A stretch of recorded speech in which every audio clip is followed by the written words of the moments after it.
So here we are again with the RADHAUS Performance Intercooler Kit for the 95B.1 Porsche Macan S, GTS, and Turbo models. So in a previous video, what I had shown is how to install the shrouds on these massive intercoolers. So if you want, you can go check that one out. There's a couple of tricks and tips in there for how to do that. The only other thing that I figured I would show in video format is how to install the couplers that come with the kits. So everything else is totally drop-in. All the mounting points line up. All the other pieces are as you would expect with an OE kit, just much larger, as you can kind of see the comparison.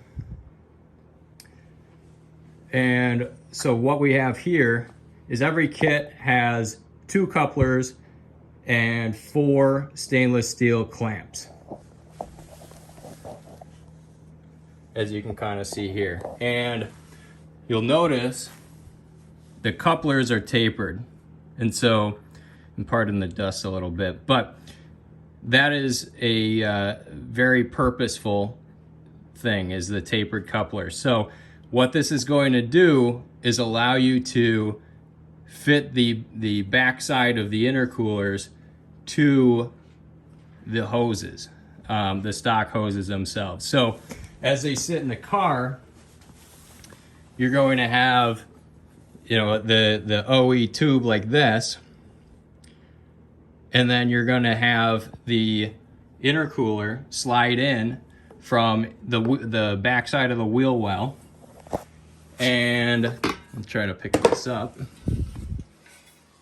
It's going to fit something like this, if you can kind of see. So you're going to need a piece that kind of goes in between there. And that's exactly what that silicone coupler does.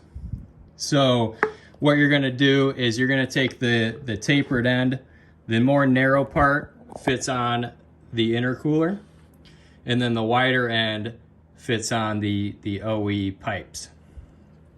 And so, a little trick that I learned from the several times that I've installed these is when you take the clamp, loosen them up as far as you can possibly go, and it's okay if it goes off the track.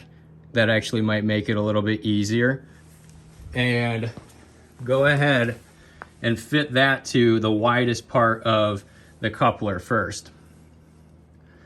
And then before the intercooler itself is in the car and sliding into, through the back of where the wheel well is, you're gonna want to secure this onto the pipe and clamp it down. And so, you'll notice that the OE pipes, they have, an O-ring on them. If that's giving you trouble, if it's sliding around when you're trying to fit this on there, just take them off. Take a screwdriver and just, take them off, but save them, just in case you want to go back to stock later. You're not going to need that. You can leave it on, but I took mine off. And so here's what you're going to have, in the back of the car when it's all tightened down and set up.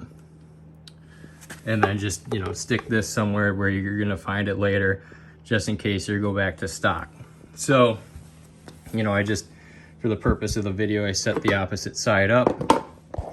And so you're going to have the part that's all tightened down. You slide the intercooler in.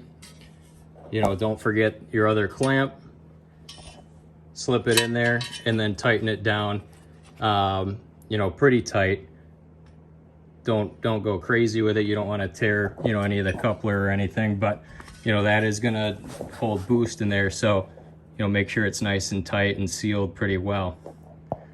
And that's probably one of the most important pieces too, because if you don't tighten it down, if you, don't tighten it right, it's slipping or anything like that, that's where you will develop a boost leak. So make sure that's nice and secure. So that's pretty much it. The little tricks that I learned with that. you know, feel free to email me any comments, questions, sales@radhauswheels.com.